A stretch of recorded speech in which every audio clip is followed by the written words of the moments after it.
Hey Milwaukee fans, it's Gordon Shepard, voice of the Milwaukee Power, bringing you the September recap. Power started the season at home against the Mustangs. Ryan Payne getting the first goal for the Power off of a wacky bounce off the glass. All the open ice he's given, gets across the red line, shot, scored!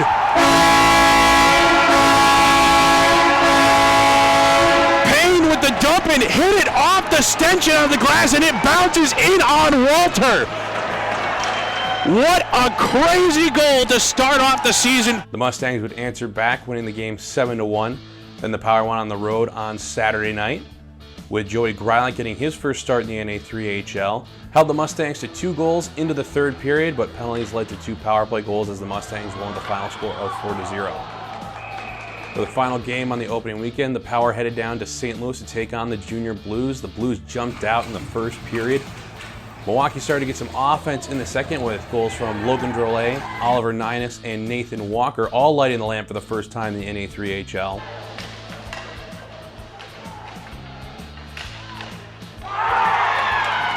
But the mountain was just too steep to overcome as the Blues won with a final of 6-3. The second weekend action featured another 3 games for the Power, starting off with a home game against the Rochester Grizzlies, where the Power won 5-3, Garrett Alton registering a hat trick in the contest. Alton to his right, pass across for Alton, Alton shoots, he scores!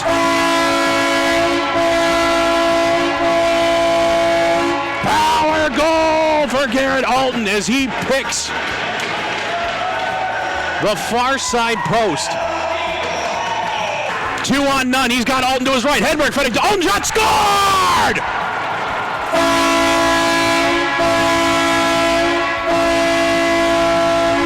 It's Alton's second of the night, and let's hit repeat as Hedberg gets the primary assist again. Got the empty net goal in the final minutes to ice the game. Alton gets the puck. He has Hedberg. He's going to fire. Scored!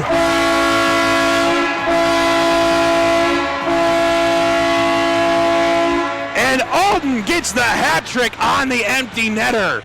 And it was Joey Greilic's first win in his NA3HL career. Following 2 nights, St. Louis would come to town, take on the Power. Ty Barnhill would get both starts. Power would fall 5-0 in the first contest. Sunday's contest was a back-and-forth battle. The Blues gained the lead. Milwaukee would tie it up. The Blues would retake the lead, and then Garrett Alton tied the game in the third period. It forced overtime, wasn't enough to decide the game, so it went to the shootout. St. Louis shooting first, scored first, but then Ty Barnhill stopped the next 2 shooters, gave Milwaukee a chance as Nathan Walker, the rookie, put it by to get into extra shooters. Barnhill would stop 2 more shooters for St. Louis before the rookie Nico Peel would come on, get the game winner off of a nice backhand shot in tight on the St. Louis netminder, giving Milwaukee their second win of the season. Now steps in the rookie Nico Peel. Scored his first goal on Friday night. Here he comes, delaying, backhanded shot, scored!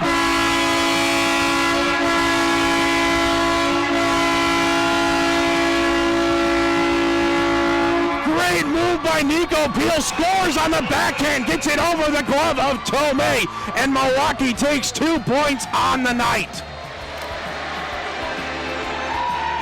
Wilmar came to town the next weekend. They took the first game 4-1. Milwaukee responding the next night with a final score of 6-4. Wilmar still getting the best of the Power.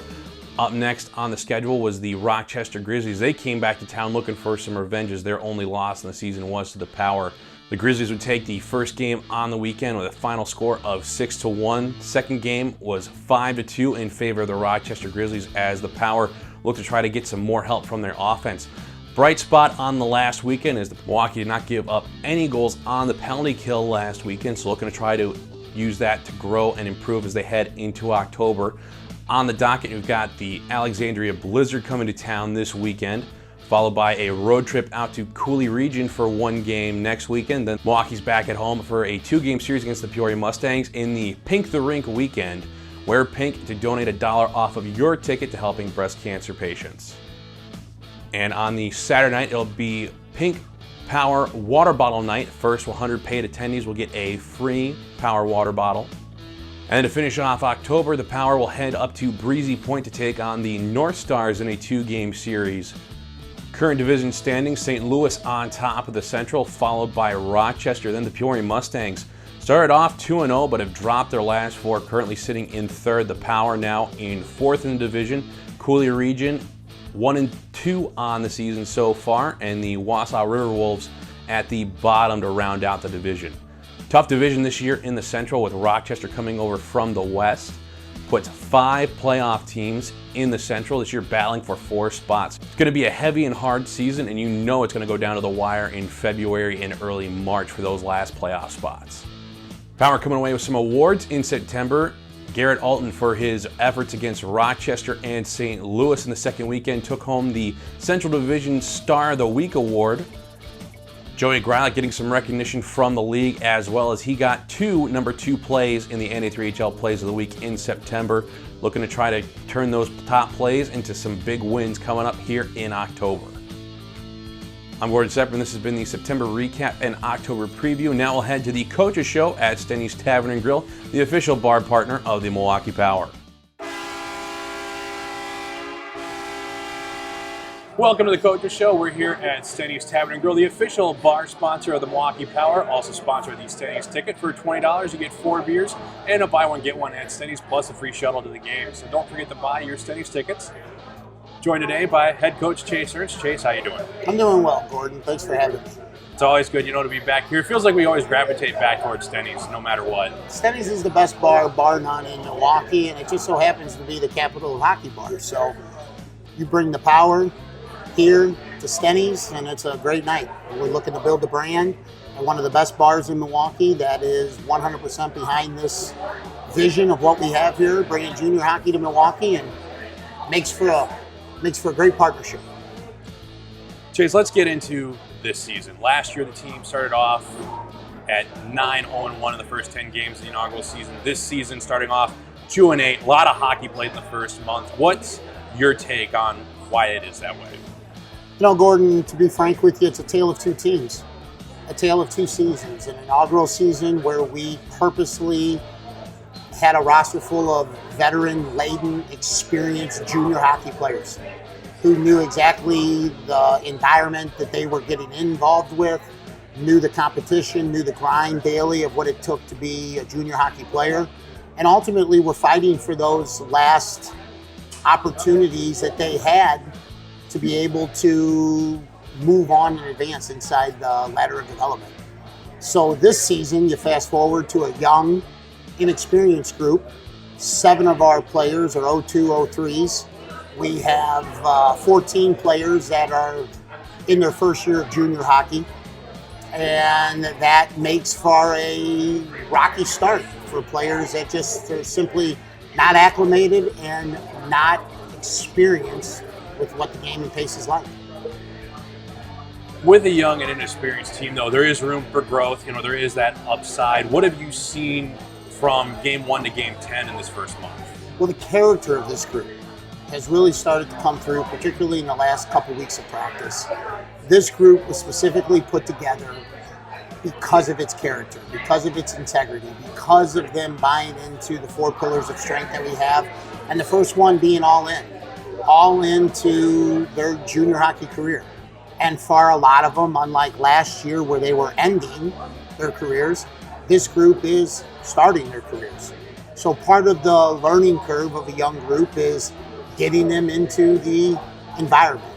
Now that they're here, now that they're acclimating, we can see the difference in practice, in regards to their work ethic, in regards to their preparation, in regards to just the small little details and nuances of how they go about becoming a better hockey player, becoming a better human. And the practices, have been spirited the last couple weeks. It's always good now and then to see guys battling and competing, knowing that there's ice time on the line during the week for the weekend, and competition breeds competition. So the only people that are going to get us out of the start that we put ourselves in, that we ultimately earned, is this group. And I am all into it, and I am very confident that this group's going to have a much better October than they did September. Now that we are heading into October, And knowing you have that young and experienced team, what adjustments can you make to prepare for the best October you can get out of them? You know, as a coaching staff, we put a lot of work into truly identifying not just the blueprint of the team, but the blueprint of the individual members of the team. We use benchmetrics analytics. We use a lot of video review software and editing software to physically show the players what their strengths and deficiencies are. We have the statistical and analytical data that shows where we're successful as a team, where we're not as a team. So we really have revved up the classroom environment per se. This last week, we spent a lot more time getting into the details of our structure, tactical play, and you can see it resonating in the players as they're starting to connect the dots from the film and the chalk talk and the one-on-one meetings to now the on-ice version.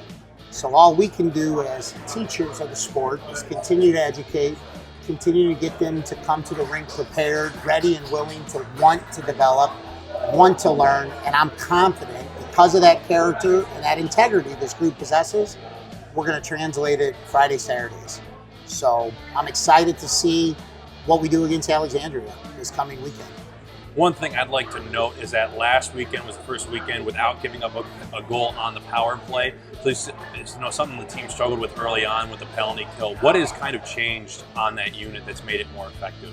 You know, everything at the end of the day comes down to work, the work ethic that we possess. Our penalty kill unit is now identified with a group of individuals who have established themselves as not just some of the hardest working players on our team, but some of the smartest. And everybody always thinks that your most valuable pieces are on the opposite side of that special teams on the PP unit, but obviously, as you know, and all hockey professionals know, you need a PK. And our PK did step up last weekend, had a very good weekend, starting to understand the structure of our system and how we want to pressure, how we want to attack, and how we ultimately just flat out need to want it more than the power play unit. And I think a lot of that started and stemmed from the work that they have consciously bought all into doing during the work week. Little new lineup in the Central Division this year. We got Rochester coming over as Evansville and the Whalers left. Strong Division 5 playoff teams battling for 4 playoff spots. What's it going to take to be one of those 4 playoff teams this year in a very, very good division? It is a very good division. And I think that's something that I'm very proud to say we're part of. Regardless of how we start, I always tell the boys every day, it's how you finish. So yeah, we started 2-8. We own it. We're going to go out and make the necessary corrections in the next 10 games to go 8-2. And then it's a wash. And now we're right in the heart of the season, battling with other good competitive teams, and frankly, some of the best organizations, not just in the NA3 Central, but in the NA3, and for that matter, in the Tier 3 hockey landscape across the country. So we knew exactly what we signed up for when we brought this team to Milwaukee, Wisconsin. We knew we were going in the Central Division. We knew we were going to be playing unbelievable quality competition every night. We welcome it. So our boys fully understand now what junior hockey is. They know what NA3 Central Division hockey is. They're putting in the work. They're doing the things necessary to develop and advance on and off the ice. And we're going to fight tooth and nail to try to win this thing still. And if we don't, I can tell you this, we're going to be in the playoffs. This is a playoff team. It's a playoff group. It's a culture built with champions. We just need to take the course of 47 games to believe it. Still a lot of games left to be played. Some teams haven't even played half the amount of games that we've played already. A lot of hockey for sure. You know, our schedule lent itself to a heavy and hard schedule. You have to face it. You have to deal with it. Adversity is not just part of the sport of hockey, it's part of the game of life. Our boys are responding to that adversity. Sometimes it takes a little longer than you want, but it definitely is about the time frame that we expected with this group. So, you know, we're very fortunate to be able to have an opportunity every weekend to wipe the slate clean, to get after it again, to earn those points necessary to make sure we achieve our second consecutive year in the Central Division playoffs. And I think that's a very good thing for a brand new organization in such good company. We always seem to find our way back to Stenny's. You know, it's a place that we frequented over the summer, even during training camp, you know, for a lunch here or there, and we had the hours. What makes Stenny's such a great place to be at, but also such a great partner for the Power? The atmosphere, the location, the clientele, and the ownership. Ryan and his father Jerry have built one of the best bars in all of Milwaukee. It naturally is the hockey bar of Milwaukee, so therefore the first ever junior hockey team needs to be partners with the best hockey bar in Milwaukee, and we've accomplished that. Ryan and Jerry share our vision of making Milwaukee the face of U.S. junior hockey. They know what it takes to build something from the ground up. Stenny's has been here since, I believe, the 1960s. It's not built overnight. It takes hard work, sweat, tears, energy, effort, and exhaustion of your soul. They've done it. So our story of what we're trying to build with the Power resonates exactly with Ryan and Jerry. And it's a perfect synergy of two groups of people aligned 100% with making Milwaukee the very best hockey city it could be. And it's been wonderful. So any opportunity we have to frequent Stenny's, any opportunity we have to do these types of events, we're going to be here.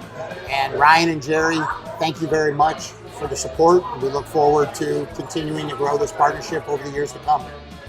Thanks, Chase. Always a pleasure to sit down and talk, and for you to pick up the bill on the wings here. Always appreciate it. We're going to head to a short break. We'll be back with the captain, Garrett Alton.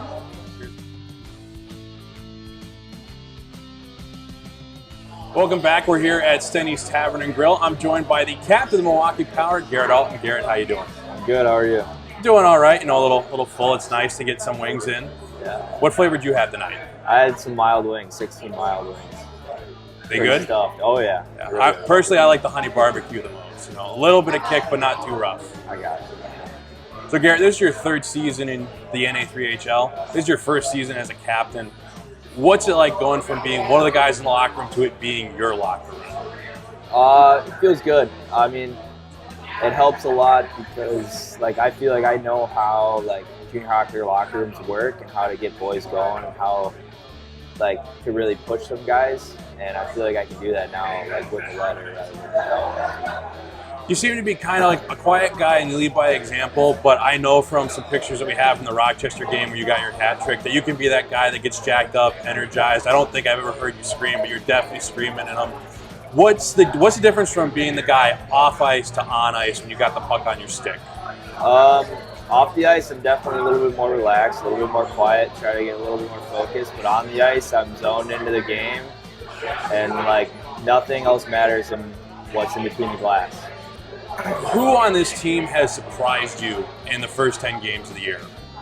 I would say a lot of these young guys, a lot of especially before and after high schoolers, surprise me a lot. They stick their own out there for being pretty young. What are they doing right as youngsters? Because something that it doesn't. You see some guys. It takes them maybe a third of a season to get in the right mindset and be able to pick up the game speed. But these guys seem to be having success. Nathan Walker with 10 points already on the year. Right. For me, I think their success has come from getting low and banging bodies, getting pucks on net, and then hunting those rebounds, getting to dirty areas where no one else wants to go. What's it like getting to play junior hockey? It's not your hometown, I know, but pretty close to home. You get to sleep in your own bed. You got your mom making dinner.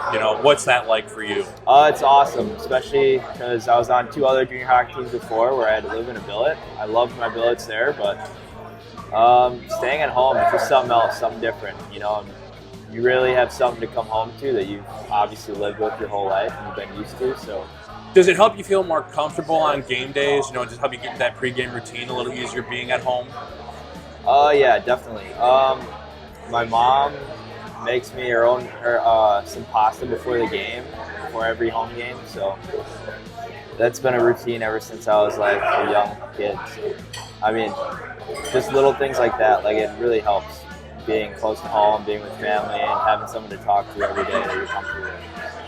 And your family opened their home this year. You've got a billet living with you, Logan's Relay. What's it like having a billet brother? Oh, it's sweet. I remember I had a couple billet brothers up in Wausau and stuff, so I know how it goes, but I mean, I like having one at my house. It's pretty cool. It's a unique experience that I'll probably have memories for forever. So. And Logan Drolet, a pretty good hockey player.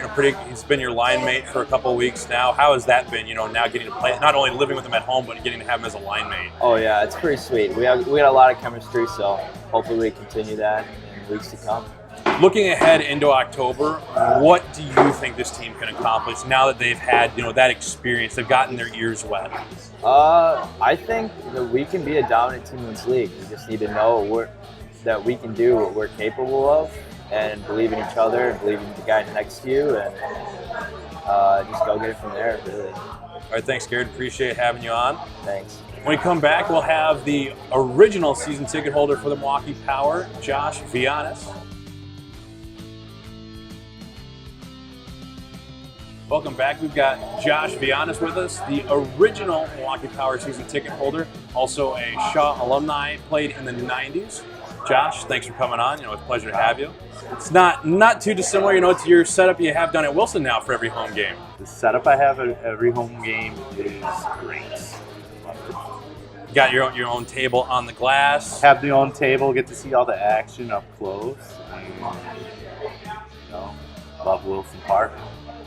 What made you want to buy into the Power? Because not only did you bought 4 season tickets last year, you got your table for JRV Roofing. What makes you want to help junior hockey here in Milwaukee so much? I want to see it get bigger. Originally, when I bought the first season tickets last year, I saw that junior hockey was coming to Milwaukee and saw an opportunity to just be a part of something different other than the high school hockey in the Admirals and Shaw. So Milwaukee Power, I saw it, jumped on board, and hasn't disappointed since. What was your favorite moment from last season? Finding out that I was the only season ticket. favorite game moment then. Why don't we go favorite game moment?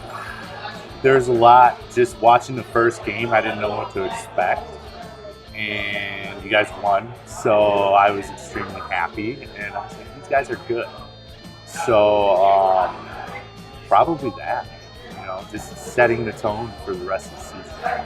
One that sticks out for me that was a very similar game to that first game was that game against Breezy Point where we won in overtime. We were down early, came back, tied it up, forced it to overtime, our first overtime win. I mean, you can't ask for any better drama than that. Yeah. No. Actually had an overtime win this season against the St. Louis Junior Blues. You actually got to sit on the side where the shootout goals were going. What was going through your mind? Better score. Let's go. And actually, that was a game that I had. It's actually awesome because we host a foreign exchange student. That was her first hockey game ever. So she's never seen a hockey game, let alone go into a shootout. So it's pretty cool explaining to her what was going on. That it was the Power that she got to see. So. Great seats. Obviously, you sit down in that corner on the far side from where we do our broadcast from. What would you tell somebody that doesn't know what the Power is to best describe to them and tell them why they need to come and watch the games? They're a fun team to watch. Fast-paced and action-packed. These kids are young and extremely talented. Just being up close, before I was sitting in the stands, now I'm a little closer, and it's fun. These kids are tough, and actually there's some sheriffs watching the game next to us a couple games ago, and these guys are tough. That's how I would say it. It's fun, fast-paced, action-packed. I know we talked before this. You said you wanted to have a billet kid this year. You couldn't get it. You got a foreign exchange student. You want to have a billet kid next year. What makes you want to take somebody into your home, that's trying to live out their dream? I want to be a part of their life as far as their path going further. And this year we have a foreign exchange student. She's great, awesome. Next year we want to do the billet kid. I want to see them progress in their hockey careers. Being a billet parent would be amazing to just be a part of it. You want to be a part of that story that they tell, yes. And they say thank you to the billet parents exactly. that hosted us. Just help them out and be there for them if they need any type of support or anything. and I want to be a part of their story. So that's pretty much it. Well, thank you, Josh. I know we appreciate having you on as a partner. I know we're going to love having you as a billet family next year, so looking forward to it. Looking forward to what are you looking forward to this month? Now we get into October. Just seeing games. Just want to see the games and get there and, just be there. That's it. All right. Well, thank you so much for coming on. No problem. Well, that'll do it here for us at Stenny's Tavern and Grill, the official bar partner of the Milwaukee Power. Don't forget to buy your Stenny's tickets. $20 gets you 4 beers at the Power home game and a buy one, get one at Stenny's. You can actually get the shuttle free from Stenny's to the game and back to Stenny's. So a great time. Get your tickets now. Go to mpepower.com. Click on the tickets tab. We'll see you next time. Should be coming up at the end of October, early November. I'm Gordon Seprin here at Stenny's Tavern and Grill. We'll see you next time.